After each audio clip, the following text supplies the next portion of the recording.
Hi everyone. OCD എന്ന് പറയുന്നത് ഇപ്പോൾ പൊതുവെ ഒരു അലങ്കാരമായിട്ടാണ് എല്ലാവരും പറയാറുള്ളത്. അതായത് ഒന്ന് ഓർഗനൈസ്ഡ് ആയിട്ടുള്ള ആൾ അല്ലെങ്കിൽ ഹൈജീനിക് ആയിട്ട് സറൗണ്ടിങ്സ് വെക്കുന്ന ആൾക്കാരൊക്കെ പലപ്പോഴും OCD ഉള്ളവരായിട്ട് കാണുന്ന ഒരു പ്രവണത ഇപ്പോൾ സമൂഹത്തിലുണ്ട്. ആക്ച്വലി എന്താണ് OCD? OCD is obsessive compulsive disorder. It is A serious mental health condition.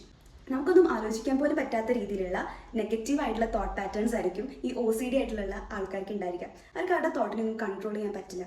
Recurrent ആയിട്ടുള്ള തോട്ടുകളും ബിഹേവിയറുമാണ് OCD ഉള്ള ആൾക്കാർ കാണിക്കുക. ഇതിന് വ്യക്തമായിട്ടുള്ള ബയോളജിക്കൽ ആൻഡ് സൈക്കോളജിക്കൽ റീസൺസ് ഉണ്ട്. കണ്ടിന്യൂസ് ആയിട്ടുള്ള തെറപ്പിയിലൂടെ മാത്രമേ നമുക്ക് ഈ തോട്ടിനെ കൺട്രോൾ ചെയ്യാൻ പറ്റുള്ളൂ.